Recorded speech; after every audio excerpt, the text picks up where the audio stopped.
Okay, I'm going to call this meeting, the December 7th Bicycle Committee to order.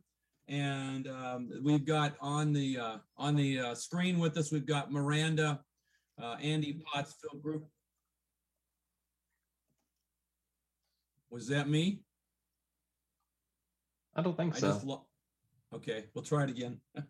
So we've got Andy Potts, Miranda Beyer, Phil Groupie, and myself on the screen sharing the videos.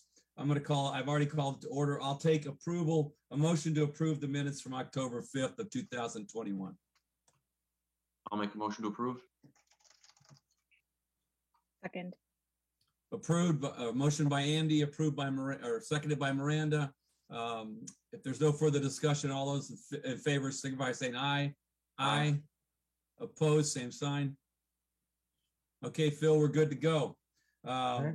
Next, item number 3. Do we have anybody on the Zoom or in the chambers who'd like to make a public appearance for a non-agenda item? No one is in the chambers. Hi, Angie.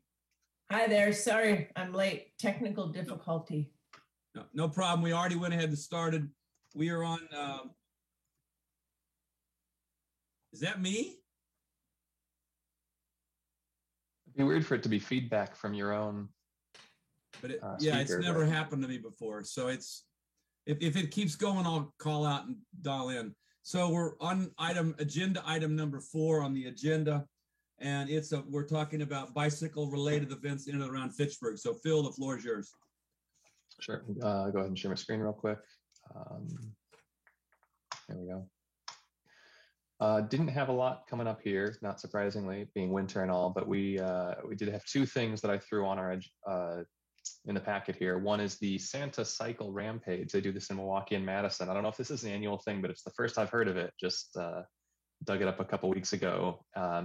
Starting at the university's library mall on State Street. It's just kind of a ride around for a couple hours and doing a winter clothing collection to donate to local elementary schools. So if you've got a bike that's appropriate for whatever the weather is going to be like that day and bundle up, seems like it could be a fun time. And then I guess we have missed by now already. So I went ahead and threw this on the packet. So you were able to see it if you checked out the packet ahead of time. But this last weekend was Global Fat Bike Day. So if you have a fat tire bike, congratulations. Hope you were able to get out this weekend and enjoy it. Maybe not really the road conditions to necessitate it, but still. Yeah, that's about it for events. I don't know if anybody else knows of anything coming up in the next month or 2, but that's what I was able to find. I don't think we have anything in Fitchburg coming up. Any other events folks would like to share? Okay, let's move on to item number B, update on priorities impacting the bike network. Phil and Andrew. All right. Andrew's not here. Yep, Andrew wasn't able to make it this morning.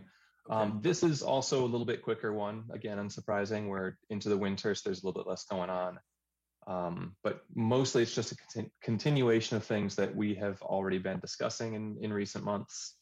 The first one is that the fish hatchery road construction is completed, which is exciting. We've got the all lanes, both directions opened again. The multi-use path along the west side is fully opened. Has anybody had a chance to use that yet? I have used it. Yeah. Actually, I used it on the day of the ribbon cutting. Oh, there we go. Fantastic. I have used out of town, unfortunately. Yeah, I use it as well. Nice. Every time I drive up and down there, I look at that bridge and get real excited to actually use it. It's very attractive.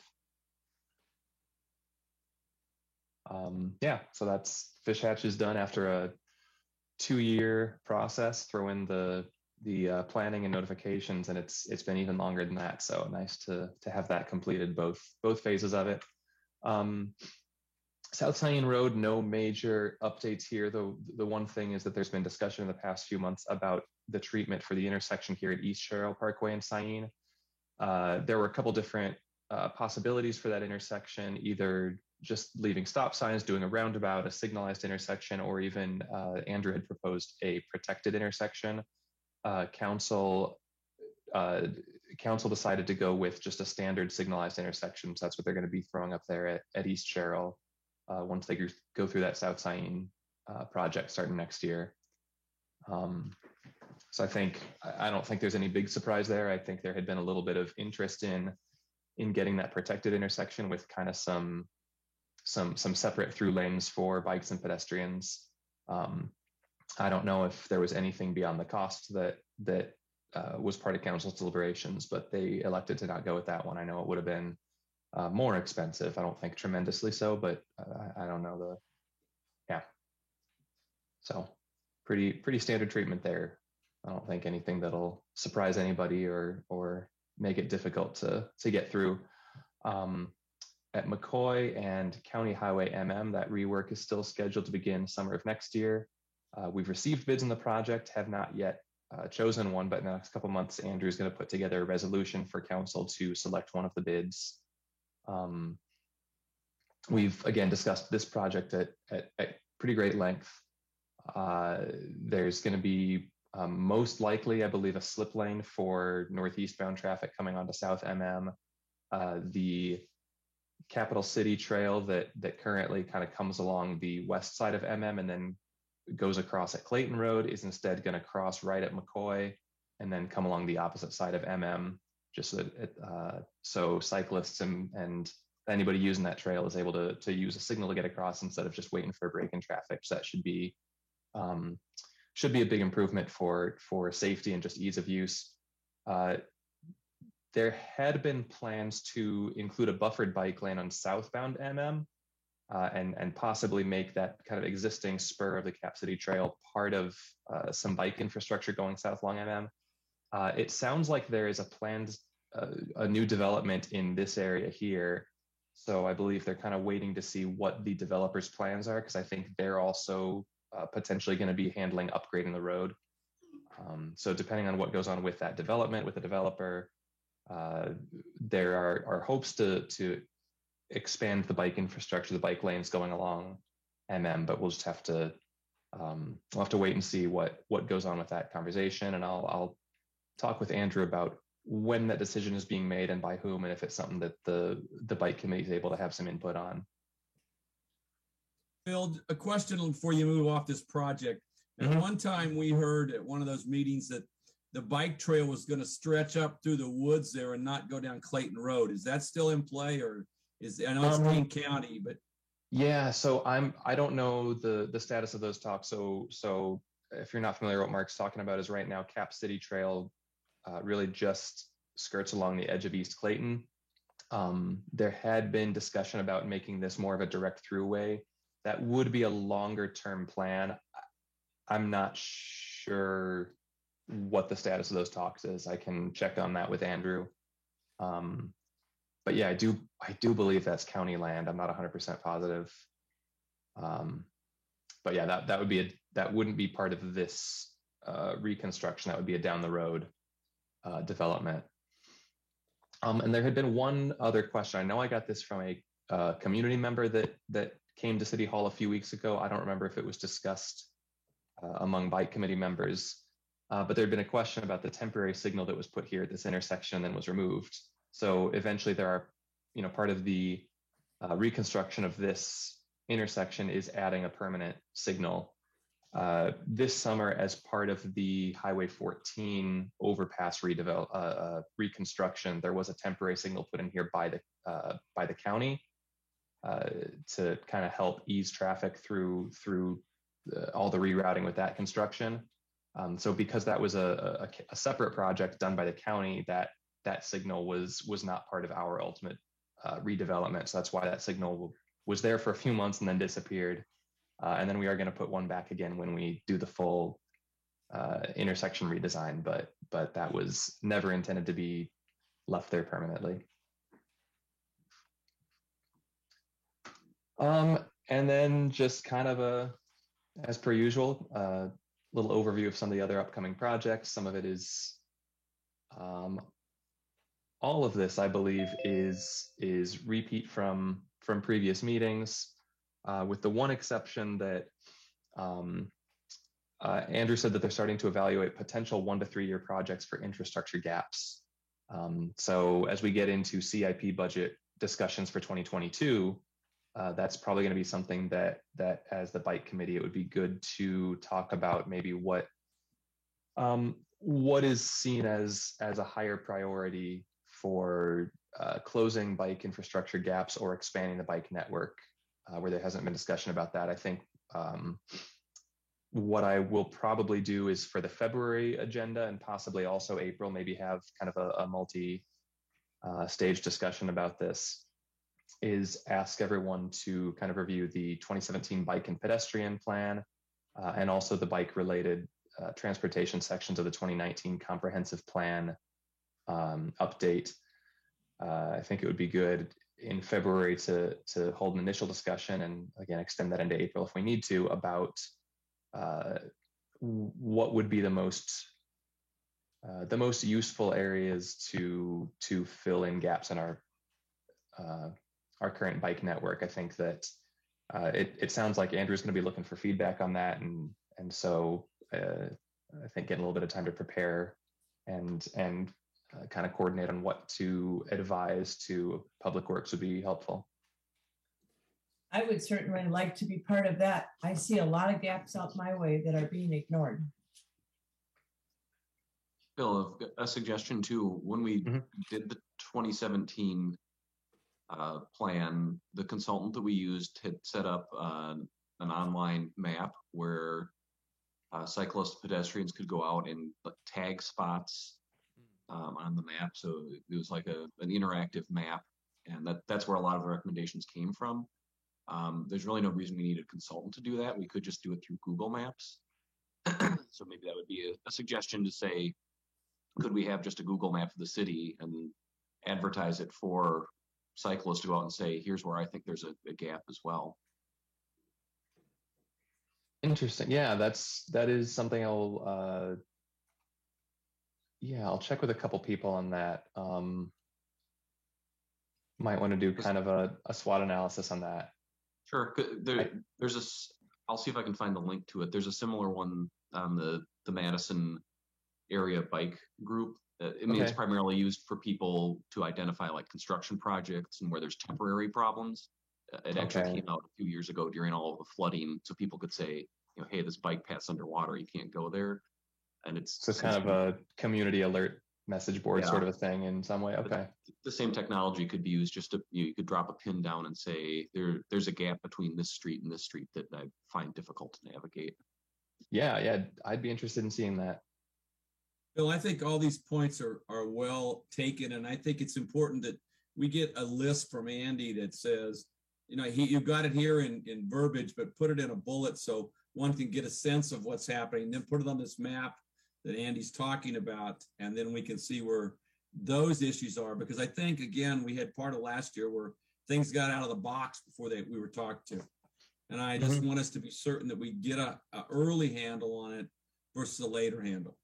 Yeah, and this is something that Andrew approached me to ask about as well, as getting bike committee input on these things. I think that one of the difficulties in past years, and it's a little bit easier this year with 6 meetings instead of 4, but still the timing of our meetings doesn't necessarily always align with the timeline for making decisions on these infrastructure projects, and so it can be tough to make sure that we're having those full conversations before they've got to make decisions. I think that this is the right move, is trying to get ahead of it and say, here are the places that we know need to be improved, and make sure that there's. I think Andrew has a pretty good sense of where the gaps are, but getting a little bit clearer, proactive communication from the bike committee about that would only help more.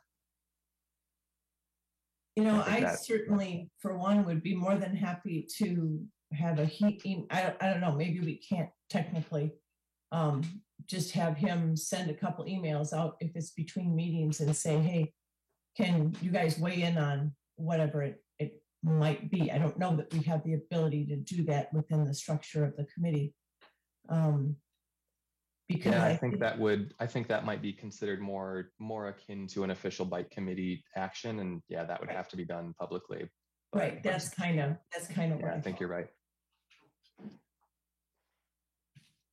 So Phil, before you move on, I need to back us up. Steve Arnold has asked to talk about items A and B So Steve, the floor is yours. Thanks. Oh, sorry. Sorry, I was having a trouble getting the Zoom link. Hey, Steve. No worries. Yeah. Just with respect to the Santa Rampage in Madison area, there will be go to the Madison Bikes calendar. There are feeder rides leading to Library Mall from, I believe, 6 locations around the area, including starting at in Fitchburg, and I'm blanking on where precisely we are starting, but that ride goes up to Cap City. Hop House, I believe. We'll go up the Badger and the Southwest Path to Library Mall. And there's also the South Ride starts, the long version of the South Ride starts at Delta Beer Lab in the northeast portion of what will soon be the city of Fitchburg. That is a benefit for the Bike Fed. And so it's a costume ride. I think they had 700 riders in Milwaukee last weekend. It's crazy. Here we go. Thanks for that tip, Steve. So here's, if you go to the way I found this was I went to madisonbikes.org, and on their calendar, they've got the Santa Rampage here with a lot of the details on the clothing drive and what they recommend for the ride. There's also a link to the Facebook, or a URL for the Facebook page here, as well as the map they put together on Ride with GPS. So that's what I'm pulling up here, and this shows the various routes available. They're looking for a small registration fee, which just would benefit the Bike Fed. They'll be putting it into Madison projects. There are 2 Bike Fed staffers now working the Madison area. They ran the, helped with the bike rodeos that we put on. They helped, they ran the bicycle parking at the football games, Badger football games. They're working around the county. Safe routes to schools is another one of their things. I had some comments on projects affecting the bike network.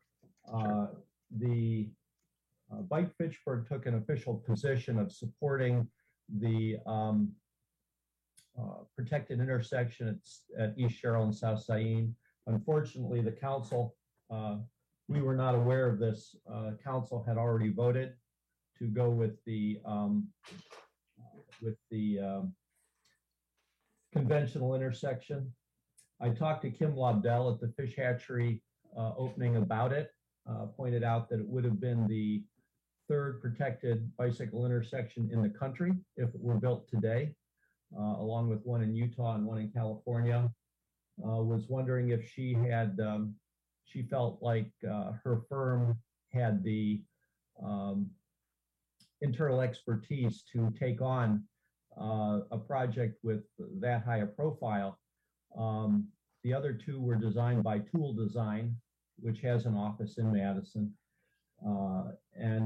She said to me, she's the one that told me that the council had already voted.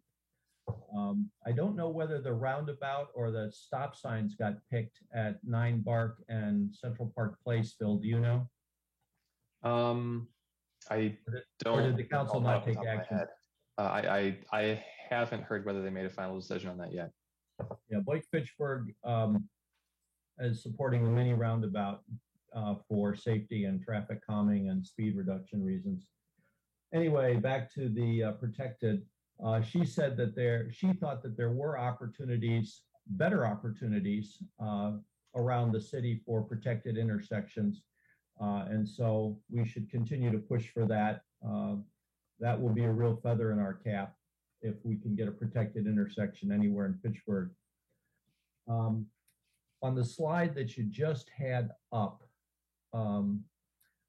the future projects, I was just going to point out that I brought this up at the time that McKee Road was chip sealed, where they have to repaint the stripes. Now they're getting ready to repaint it again. McKee Road has very wide lanes and just generally all through traffic. And so restriping McKee Road would be the opportunity to make it into a protected bike lane by narrowing the motor vehicle lanes by 1 foot from 12 to 11 and by putting in a 2-foot buffer. And I think that that would be something that the bicycle committee should request, even though it might be denied. I think would be a very worthy project. That's a very important bike route connecting our commercial and population centers. That catches up to where you are in the agenda, I think. Great, thanks. Yeah, that's one I would say would be. I'll check with Andrew and see if we would still be fine to have that as part of our discussion in February. I don't think they'll make a decision before then. But particularly here between Seminole Highway and Fish Hatchery Road, McKee is going to be undergoing some restriping. And so, yeah, kind of discussing whether to, we have just kind of a standard shoulder bike lane here on each side, whether we would narrow the lanes and add some protection for that bike lane is definitely something that is already on the radar as a possibility. But thanks for one more thing on that, Phil.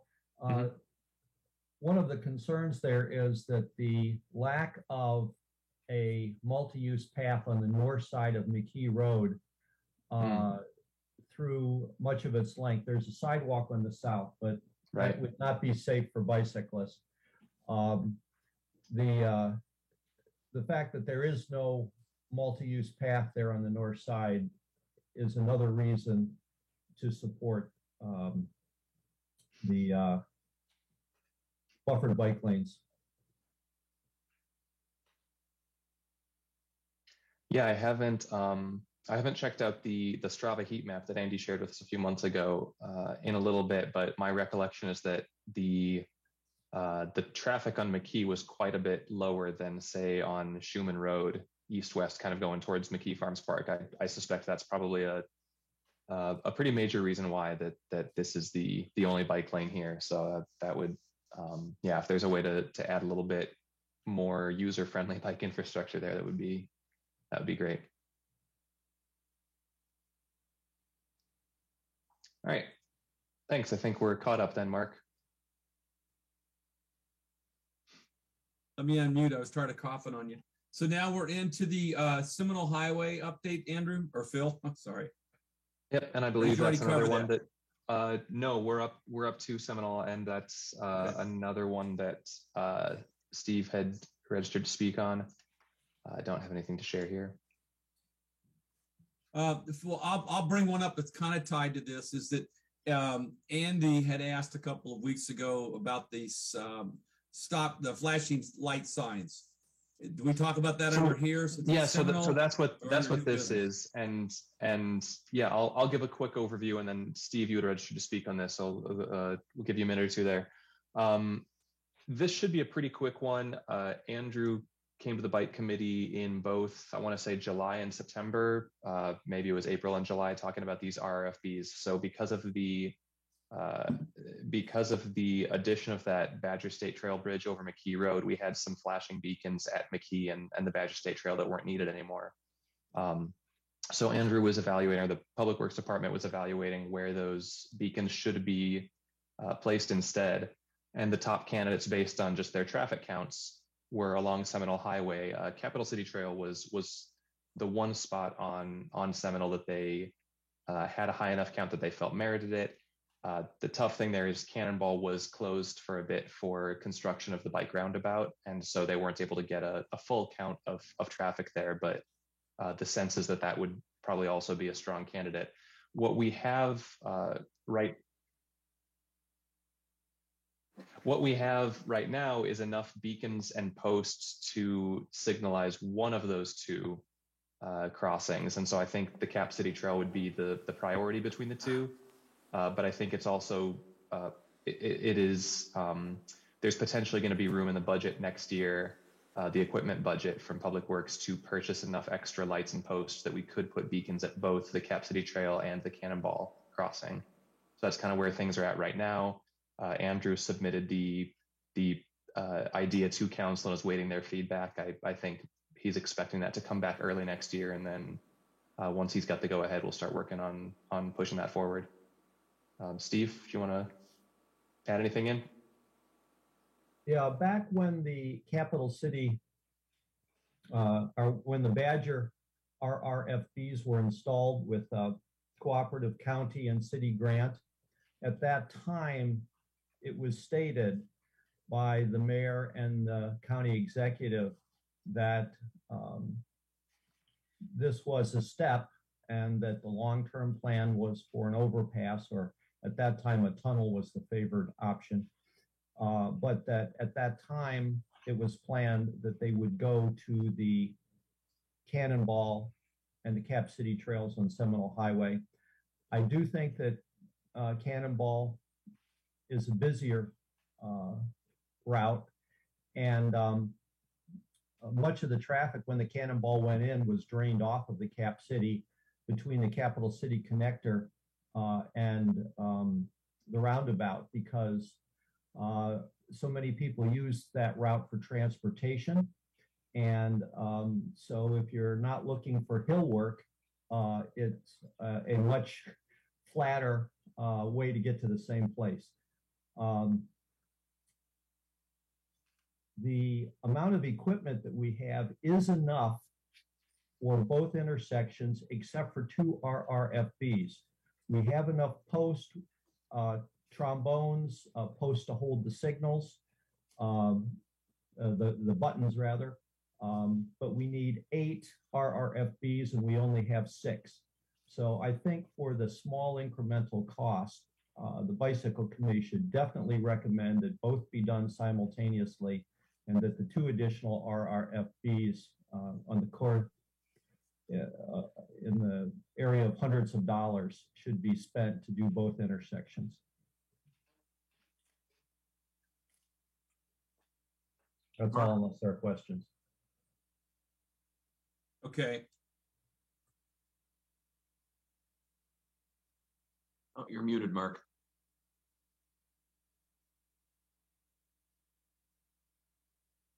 Mark, you're still muted. but I'll just take the opportunity then to quick jump Thank in. you. Sorry. So I'd actually asked about this previously. Just I received a contact that forwarded on to Mark and Phil, and then just noticing there was a fair amount of chatter out just kind of in the bike Facebook community as well about these intersections. So I knew that Andrew had been here previously and was just wondering kind of where we were status wise. So good to hear that they're moving forward. Just based on the kind of limited feedback I've seen, it would seem that Cannonball is the preferred option. If we were to only do one, Cannonball would probably be preferred in the bike community, but I agree with Steve. It seems like a pretty marginal cost to just do both intersections, and they both have quite a bit of traffic. I would say I think Cannonball does probably have a little bit more, especially probably younger, just because of the hills. I think when I'm out riding, I typically see more kids on Cannonball versus Cap City, but I think they're both very worthy of having the lights put in. Phil, I would agree with what both Andy and Steve have said, and I would like you to go back, as the committee, would like you to go back and ask Andrew if this can be done.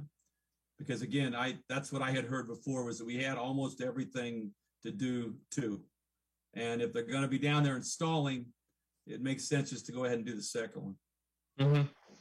Yeah, I think it should be a fairly easy push to convince them of that.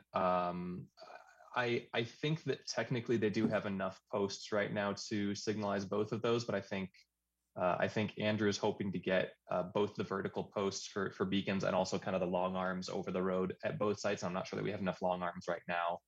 And he'd kind of like to do that a little bit more thorough, signalizing the big discussion between the Cannonball or the Cap City if we were to do just one. And again, the goal is to get both of them with beacons. But if you had to choose just one, the difficulty is that Cannonball probably ultimately has more traffic, but we weren't able to capture the data this year to prove that out. And also the Cap City Trail crosses Seminole right on a curve. And so it might be a little bit more important to let incoming drivers know. I know different people cross at different times. They've had different experiences. When I cross at the Cannonball, I feel like I have much better luck with cars seeing me and slowing down for me. And the Cap City Trail is a little bit more of a crapshoot. And so those are kind of the considerations that they're looking at. But yes, the goal is to get everything. And I think it's just Andrew's checking to make sure that he'll be able to fit that into the budget. I don't suspect it'll be a problem, but it hasn't yet been approved. And so we've got to kind of, can't confirm yet that it's going to happen, but I'm hopeful. Steve? Yeah, those long arms are called trombones. Those are trombones. Okay. You only need one of them to go over a 2-lane road. So that's why we have enough, because we had 4 lanes at McKee Road.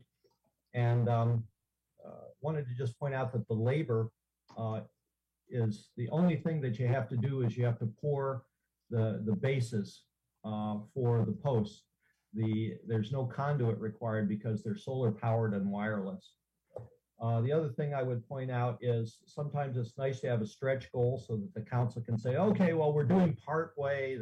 The stretch goal should be to revise the crossing of the Cap City so it has a safety island like the Cannonball does. So that would require widening the road and putting a concrete island in that's at least 6 feet wide. So that should be put out there as our long-term goal. And that will make getting 2 more RFBs and signalizing both intersections seem really cheap. Okay, Phil, if you'll pass that feedback along to Andrew, but I think minimally we start about getting both signals up if we can, as soon as we can. Second of all, Joe wanted to speak in chambers, so go ahead, Joe.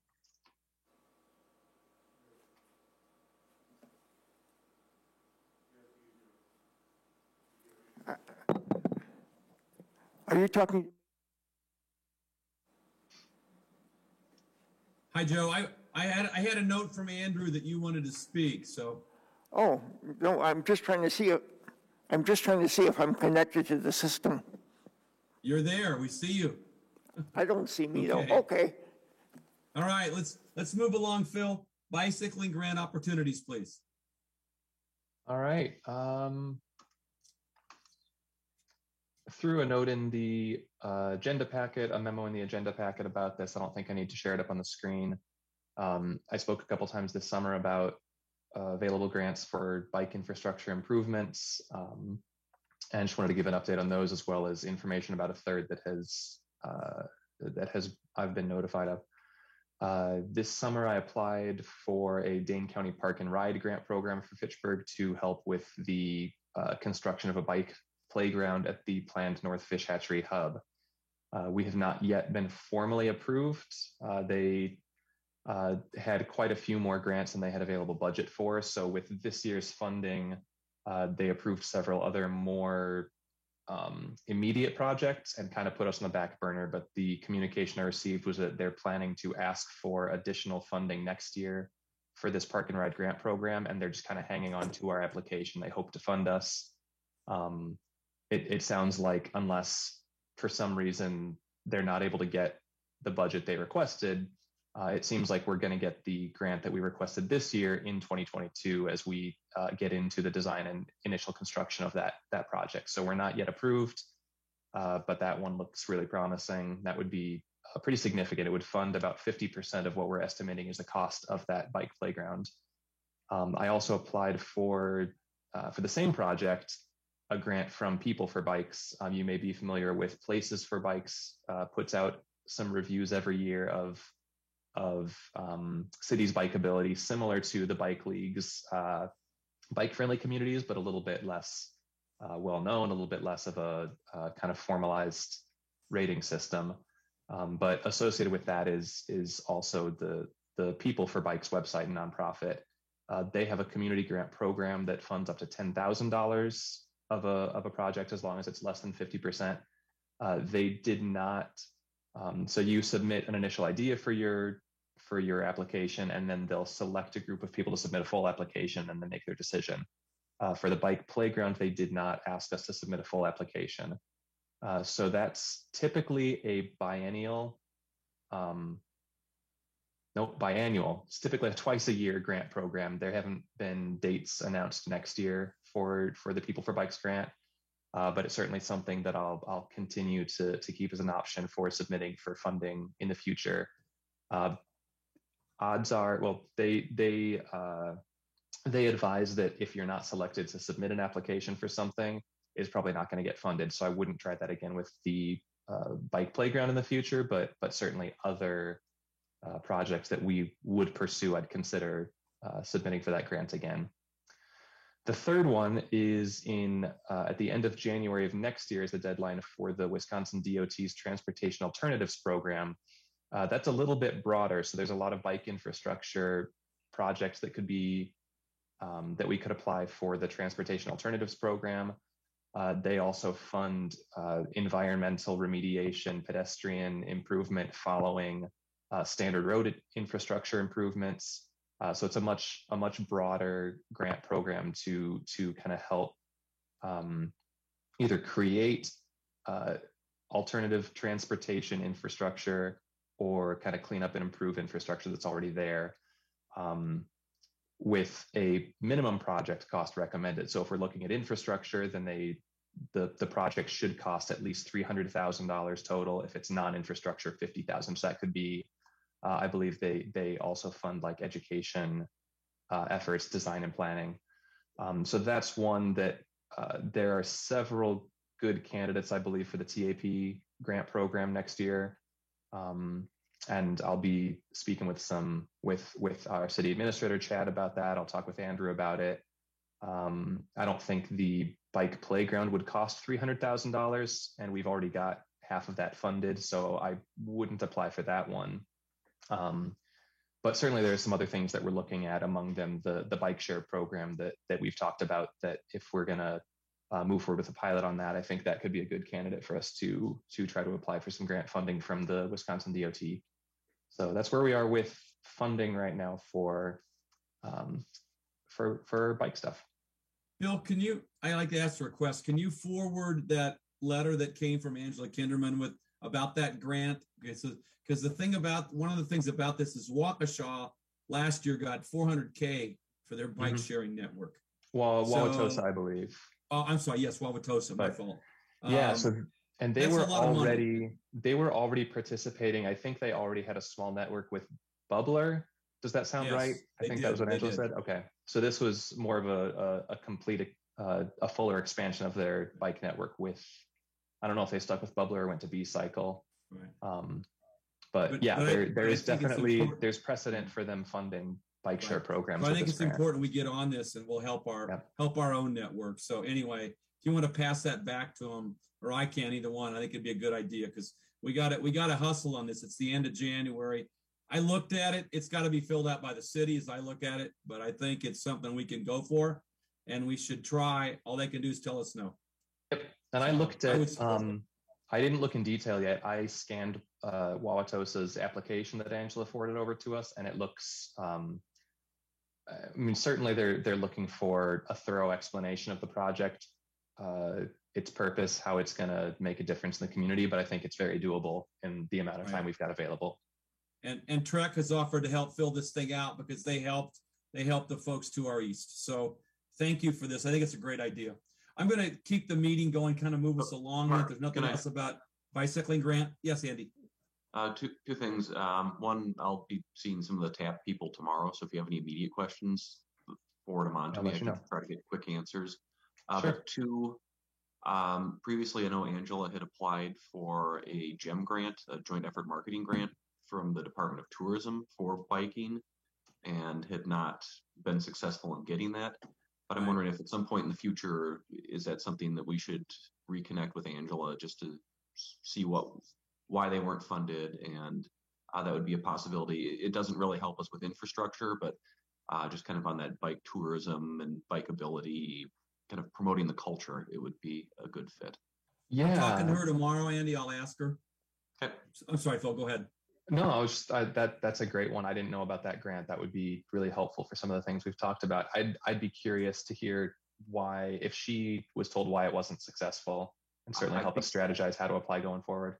My understanding was she just picked a bad cycle, and there were kind of similar to with Dane County. There were more applications than they had funding available. Not that we didn't score well, just not well enough.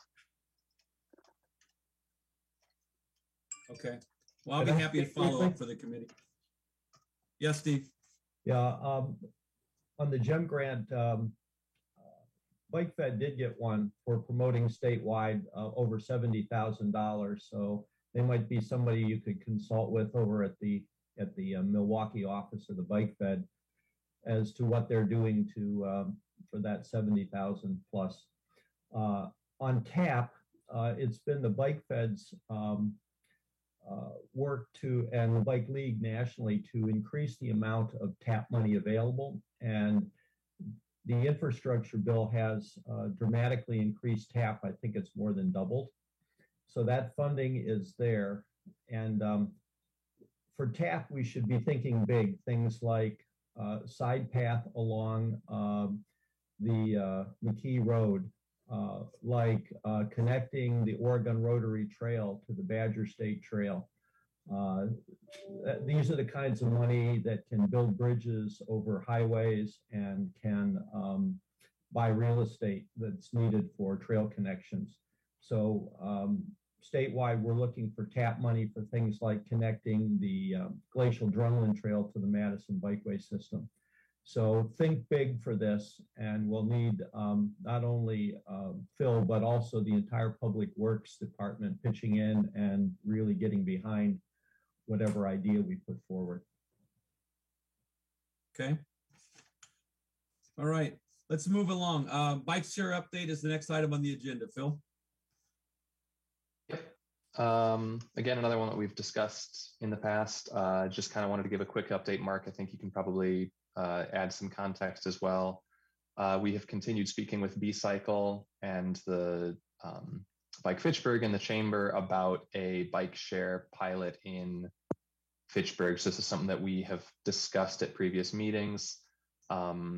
B-Cycle is really excited about extending their network here into Fitchburg. They've already got a pretty healthy section of Madison covered. They have a one or two docks in Monona now, and Fitchburg is a pretty logical extension as well, given the proximity to both of those cities.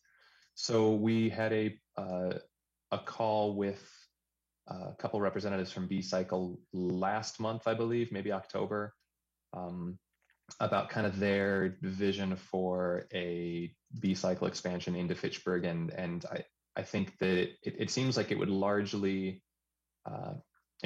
follow kind of the initial plan that I worked on with Wade and showed to the bike committee maybe this spring, last winter, where we'd kind of look at putting stations around Fitchburg in a couple phases. So sort of starting with more of the central corridor of Fitchburg, down Fish Hatchery, possibly over McKee to like the race day events, Delta, Oak Bank area, a dock over there, getting down into the Civic Campus or Promega, and then possibly over to Swan Creek, kind of trying to get that central couple corridors of Fitchburg covered. This is something that B-Cycle is excited about. They're being pretty active now about courting not just the city of Fitchburg, but also the chamber, and speaking with a couple of local businesses that have expressed interest in having access to bike share for their employees or for their customers. So this definitely has some momentum. It seems like it's moving forward, and as long as we can get the funding figured out, it looks like there's a very strong possibility that we're going to have a bike share pilot in Fitchburg within, I would say, a year and a half. I'm not sure exactly once the decision's made how quickly they'll be able to move forward with this. But yeah, this is moving relatively quickly now. I wouldn't add anything different other than we're going to be giving this presentation that Phil referenced to CETA tomorrow. Mike Zimmerman has put $50K in his budget this year out of sports. It's coming out of the sports contingent, and the budget's already been passed by the council, as Steve said earlier. So we got a green light there. The chamber's going to throw something in. And in addition, there have been meetings set up. They've already met with 4 or 5 people in the city people like myself on the chamber board have been making introductions to business people throughout the city to get people going. They have had people call them about wanting this. So once we get the infrastructure, there's the capital costs, then there's the ongoing cost, and Trek is getting all the sponsorships once we get past the city. So he's right, they're very active. I'm a little more optimistic we'll get this done the second quarter of 2022. They need to have, by I think early January, a commitment to get everything ordered and put in place by March of 22 when they go out. That's when they put the bikes back out. I don't know if we'll be there yet, but certainly I know of 4 more calls this week. So I'm optimistic. We can share with you the presentation that they're giving to CETA tomorrow, because I know Phil's invited to that meeting as well. So questions about it? One clarification, CETA's on Thursday, not tomorrow. Sorry, I'm talking to the chair. I remember I didn't get home till late last night. Okay, Phil, let's keep moving along. Data collection. Data collection. Yep. Had one more memo in here. I don't know if there's anything that needs to be shared on the screen. Yeah, sure. Why not? So last we spoke in October, we had funding freed up in our 2021 budget to make an initial purchase of some trail counters, so we can actually finally start getting a little bit more precise count of our bicycle community's participation, activity along the network. Because of the difference in costs and the amount of money we had available, we decided to go with purchasing 7 TrafX counters rather than doing any eco counter purchases for right now. We were able to get 7 of these TrafX counters for probably the cost of 1 or 2 eco counters, and they're just a little bit easier to install and maintain. So sorry, let me think about where I was going with this. So we got the 7 counters purchased in October. It's been a little bit of work getting the purchase approved, getting it shipped. It's actually a Canadian company, so it took a little bit of time to get here. And then something as simple as a battery purchase, I made the mistake of going with a vendor that had a couple snafus in their delivery. So we finally have everything put together. I worked with Jordan over in the Parks Department over the last couple of weeks to get these counters put into some metal AC disconnect boxes so that they can be locked and kind of protected from the elements and any possible tampering out on the trails. What I'm showing here is a map of the initial 7 locations where these counters are going to be placed. I'm going to follow up with Joran later today. His team was supposed to put these boxes out last week. I don't know if they were able to do that or if anything else popped up in their schedule. But at some point this week, we should have these counters up, and I'll be able to go out and activate them all, and we'll start collecting data on our trails. It's a little bit later than I'd hoped. I wanted to get some of our more active fall cycling in the counters before the cold weather came in, but unfortunately it just didn't work out that way. But at least for the entirety of 2022 now, we're going to have active counting going on these different locations. I was kind of trying to prioritize some places that I know are a little bit higher volume of cycling, while also getting a little bit more of the kind of edges of people coming into and out of the city along, here with the overpass, maybe getting a little bit more of kind of the local community riding, McKee Farms Park and South Fish Hatch, but then also some of the through traffic with the bike roundabout and East Cap City Trail. So my intention is to have 1 through 5 be fairly permanent locations, and depending on what the data shows, and if it seems like there are other places that before we're able to purchase more counters, maybe we'd like to track a different site like the South Badger State Trail going out of town, or possibly something around the Cannonball Trail here, where maybe we're getting some neighborhood traffic from Traceway and Post Road. 6 and 7, I'm intending will be maybe a little bit more floaters. So we'll give them a few months at these locations and see if we want to adjust those spots. But yeah, we finally have our counters up and start getting that data that's going to push us to gold, give us a better sense of how our network's doing. Good job. Thanks, Phil. Keep us advised as this goes forward, then please. Moving us along on the agenda, we're now down to the committee reports section. And we've got a goal team update. Do you want me to give that, Phil? You want to give it? Go for it. Okay. We had one of the things when I was asked to be chair of this group, one of the things we were dealing with was the silver award that the city got and the joint agreement that everybody wanted to move to gold down the road. So I placed together a small working group out of our committee and our colleagues at Bike Fitchburg, and we began starting this journey. We're a little over a year and a half into it. We got stopped by COVID, as you know, or slowed down, and we have reinitiated this. We had a conference call with Andy, Steve, Arnold, Tony Hartman, myself, Phil, and I'm blanking on, Mike Grady from Bike Fitchburg, about what we need to do to get this moving. And I can safely say we've got things going in the direction I think will allow us sometime, probably later in 2022, to get an application in. We're going to talk to the Bike League as well. Again, they're changing their criteria a little bit, and we haven't heard. One key thing with that criteria change is going to be equity, diversity, and inclusion into the applications, and demonstrating how we're doing that here in the city of Fitchburg. So the only other thing I would add is working on more bike-friendly businesses. And Steve and I are going to try and go offline later this week to put some things together. And first of all, talk to the chamber. We identified in a brainstorming session 6 to 8 businesses that should be bike-friendly, but that aren't. And we're going to go from there. So you folks, I mean, just about everybody in the committee's been involved in this one way or another. Would anybody else want to add anything to that quick update? Yeah, Steve. So late breaking news is that I've been in correspondence with Thad Schumacher, and he's approved joining the Bike League at the minimum corporate level of supporting business for $250 a year. That includes his fee for his BFB application, which I have a draft of. And so we'll be putting that in. Once I've gotten that one taken care of, I'll approach some of the other businesses that I am confident that they could score. And I'll also work on getting Griesmeyer Law moved from Verona to their actual address in Fitchburg.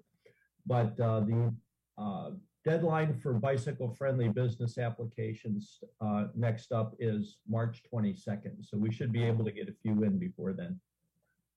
And I think that's our goal, is that we don't have any, and the one we thought we had in Fitchburg is listed in Verona. So anyway, more to come on this. I think that we had a really good conversation with our group, and I for one want to have a little bit more about diversity, inclusion, and equity with the Bike League, just to get a sense of, are we doing the right thing? I think the hub gives us things. I think as we place bike share around the city, we're dealing with access and inclusion. So, more to come on this. It's a good thing for the city. I was telling some committee members just before, I just got back from Hilton Head, and they're an island, and they're a gold bike community. They got signs plastered all over the place. But at any rate, anything else, Phil, you want to add? I kind of thought after the meeting that we had a couple weeks ago that I should have mentioned this. Of course, the Bike League wants to see more bike-friendly businesses, and we should encourage that. But in terms of business participation with bicycling in Fitchburg, I think it would also be worth really stressing the bicycle benefits program as well. I think being a bike-friendly business is fantastic. It's a great indicator that the business is already putting a lot of effort into expanding kind of their support of cycling for their employees, especially, and for their customers. But bike benefits might be an easier sell to a number of businesses because it's something that they can advertise to try to bring more customers in the door. So I believe it is a less expensive investment. I mean, the bike-friendly business application is like $100 to $500 depending on your business size. So that's not a lot. But I think bike benefits is even a little bit less than that, and it's something you can advertise and try to maybe kind of encourage repeat customers because they appreciate taking advantage of the deals that come along with that sticker. So it may not be as strong a play with the bike league because they want to see expansion of their own network. But if we had an addition of 10 new bike benefits businesses in Fitchburg over the next year, I think that would also really strengthen our application nearly as much, if not equally so. We being Mark and I are going to be meeting with Angela. Our plan is to propose to Angela a joint city Bike Fitchburg Chamber program that will have three prongs. One of them will be to take care of the bicycle parking deserts and get the substandard bike parking that some of the businesses have upgraded to APBP recommended parking. The second prong is bike benefits, and the third prong is bicycle friendly business. So those things really are synergistic, and they work together. I mean, really, you've got to have bike parking to do either of the other two. So, and Bike Fitchburg is getting ready to renew over the winter season its bicycle parking survey, which we last did in 2018, and sweep through the city and find all the bike parking in new construction. Okay, thank you, Steve. Thank you, Phil. So some more to come on this. I promise this group will remain very active over the next couple of months. Next, we have a council update. And do we, since Joe Maldonado's not here, do we have a report on this, Phil? I don't have anything, no. Just kind of Okay. a placeholder. If Joe's got any news for us, I'll try to touch base with him this week. Okay. Next is your report to the committee, Phil. I think I've covered pretty much everything already that was in the staff report. The one thing is I'll just kind of throw out a reminder to please review a little bit the 2017 Bike and Ped plan, especially the network recommendation section. I think that's really what we'd be drawing on. You know, it's a large document. If you haven't read through it, I'm not going to say, well, spend your Christmas holiday reading those pages. But certainly the network recommendations section, I think, would be really good to be familiar with what was recommended 4 years ago, where we've made progress, and maybe where we still have some outstanding work to do, and what did we, maybe what has gotten onto our radar in the last couple of years that wasn't included there that we need to make sure that we're stressing with recommendations for improving our network. So the 2017 Bike and Ped plan, and then the 2019 comprehensive plan update, there's a transportation section in there. And I think it would be good to be familiar with what the comprehensive plan mentioned as well, kind of see where there's overlap and maybe where the two diverge from each other. But I'd really like to be able to talk in February about what the committee would like to recommend to Public Works be the priorities in terms of improving our network. Okay, so again, we all have an assignment. Phil, if you could resend the link to the Bike and Ped plan to the group, I think that'd be good. I'll get both of those links sent out. Yeah, I had already taken a look at this early on and had given the group some information that was my notes. So you can feel free to use those or don't use them. But at any rate, we all have an assignment for February. So anything else from your end, Phil? No, that's everything. Okay. And lastly, we have on the agenda, we have a Bike Fitchburg update. Tony was supposed to be joining this meeting on a regular basis. He's not here today. Steve, you didn't register for this, but do you have a brief update you want to give the committee from the last meeting? I've covered most of it. The other thing that I would mention is that well, I can tell you that the small grants program is being renewed by Just Bikes. We still have $1,500 from last year, and these are equity focused, and they're meant for individuals and neighborhood groups that don't have the infrastructure to apply for big grants. It could be for things like signage or an education program. So that's run by the Just Bikes Coalition, of which Bike Fitchburg is a member, and also we are the financial agent for that program. They're working in the Parks Department and Parks staff on the update of the 5-year Parks program. That again raises the issue of the Fitchburg Greenway project, which you guys are aware of. And we're still trying to get that resolution onto the council's plate. Right now, the little work that's required is to get some estimates for signage costs, because it's principally signage that is the value added there. I have no other, and I've already talked about renewing the parking survey. Yeah, I would add one more. I participate. I attend these meetings, and I think it's helpful to keep our committees in sync, or at least know what's going on. They did elect a vice president, Eric Kimball. Yep. So they now have Tony Hartman is still the acting president, but Eric is the vice president, and I think that's a good thing here. I know Eric. I know Eric quite well. So anyway, Tony's the real president. We took care of that too. We will be coming up for election of officers, and we do have vacancies. We could take some additional board members according to our bylaws. We have to make sure that your committee and ours don't overlap too much, so we don't get into open meetings problems. But if you know people that want to participate, we continue to meet. We're now meeting back at the library in the library meeting room on the 4th Monday evenings from 7 to 8:30 of each month, except we will not be meeting in December. We'll next meet in January. Yeah. Just an editorial comment about in-person meetings.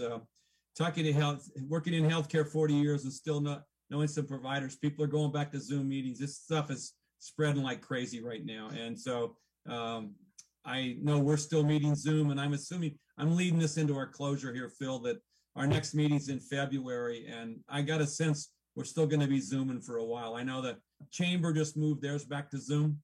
We were supposed to meet in person tomorrow, and they moved it back. But at any rate, it is what it is out there, and just everybody needs to be safe. So if there's nothing else on the agenda, our next meeting is Tuesday, February 1st. We've got some homework to do in the meantime. And with that, I would entertain a motion to adjourn. So moved. So moved by Mr. Potts. Do we have a second? Second. Second by Ms. Byer. Any further discussion before we say goodbye? Thank you for having me. Yeah, You're welcome. Thanks for the update. Thanks, everybody. Everybody have a nice holiday, and we'll be talking to you soon. Thanks so much. You too. You too. Bye-bye. Bye-bye.